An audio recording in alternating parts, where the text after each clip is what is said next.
Now, before that, India is the biggest democracy in the world, over 500 million people able to vote, and that number is set to grow. Around 15 million Indians living abroad are about to be given the right to take part in elections after the Indian cabinet backed a proposal from Narendra Modi.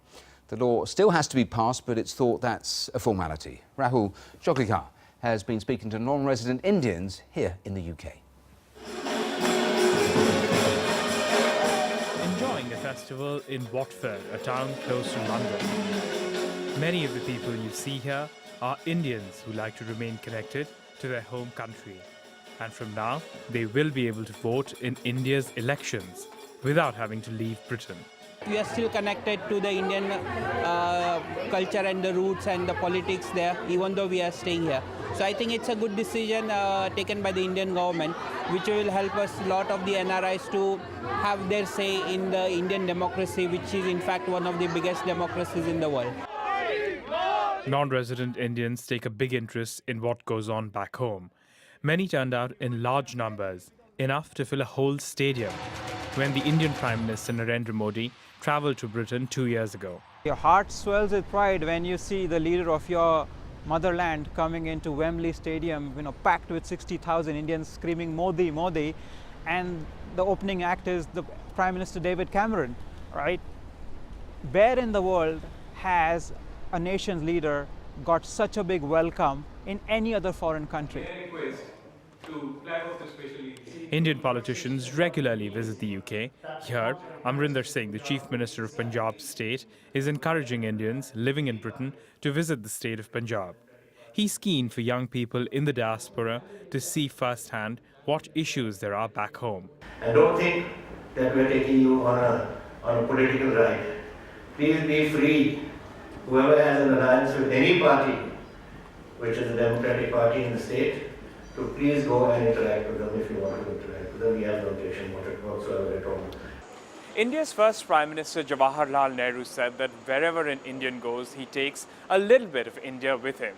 At the moment, Indians who live abroad don't take with them the power to vote in India's general election.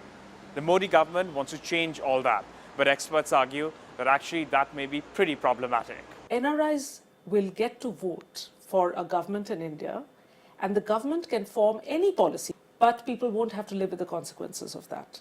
They can live with their civic freedoms intact in Canada, in Britain, in the US and Australia, wherever they live. About 100 countries across the world don't allow expatriates to vote in elections. The world's largest democracy is about to join the club that does. What will that mean for India's democracy? The next general election in India is about 18 months away. Rahul Joglekar, BBC News. Well, let's talk about this for the next few minutes with Mukhalika Banerjee, who saw there in that piece a non-resident Indian businessman. Rami Ranger is here with me. Welcome both of you to the programme. Rami Ranger, a right step or a wrong step, this move, do you think? I think it's a very, very correct step, and it's about time. Because, if India is to become a global power, it can't afford to lose its citizens who go to other countries for economic reasons. But their heart is still in India. And also, we have to follow the policy of first world countries. If we are to become first world country, the people from America, Canada, USA, they all have right to vote. And the most important, the strength of a company is its people, and the strength of a country is its people. So therefore, any country which lets its people go become weaker. Okay, we saw your reservations there in the piece. Why are you against this? Well, there are several reasons. One is that it compromises the integrity of the electoral process in India quite severely. The proposal is to give people a proxy vote, which severely compromises the secrecy of the ballot, which lies at the heart of any democratic system. I am an Indian citizen, right, who's lived in Britain for 27 years, so I would like to vote myself, unlike a lot of people campaigning for this. But it is important, I think, to put personal interest aside to see whether India's credentials as a democracy are not compromised. We talk about first world powers, and Rami's mentioned it. It is a moot point that, say, for instance, US citizens living outside the US have also to file taxes in order to have the right to vote. So there is a two-way, it's a package of obligation and rights. But broadly, I mean, you mentioned the US, the UK, France, Germany. Doesn't it underline modern, thriving democracies to allow people who are non-resident to vote, like all of those countries I've just mentioned too?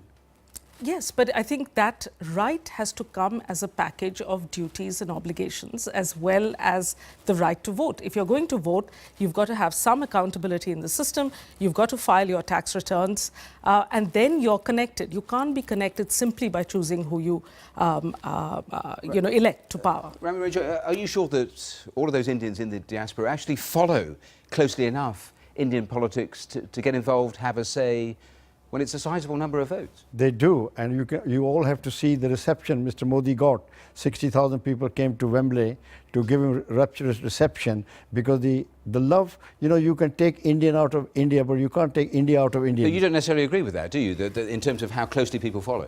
It's very interesting at Wembley, where I was, when the Indian national anthem was sung, actually a very few people could actually sing the words to the Indian national anthem. So I think there is an attachment to Mr. Modi, there is no question about that. Whether that translates to an attachment and a commitment to the Indian political system is a whole different thing.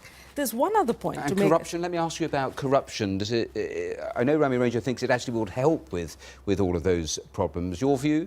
Well, there's a model code of conduct that governs election campaigns in India. In NRI voting, there is no, how are you going to impose the model code of conduct in the diaspora? The Election Commission simply doesn't have that. How do you address that? It's a very simple. First of all, there should not be a proxy vote, because I think people should vote.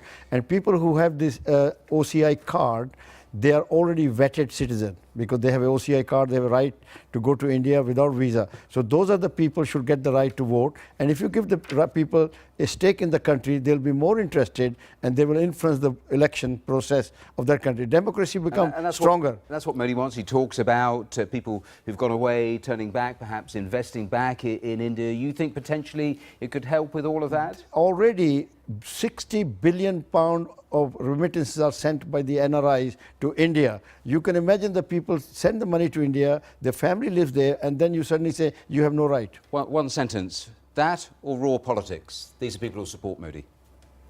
What do you mean by raw politics? The raw politics in terms of the motive of doing this for Narendra Modi. Yeah, it's raw politics. Raw politics. Well, listen, we have simply run out of time, but thank you both of you for joining us here on today's programme.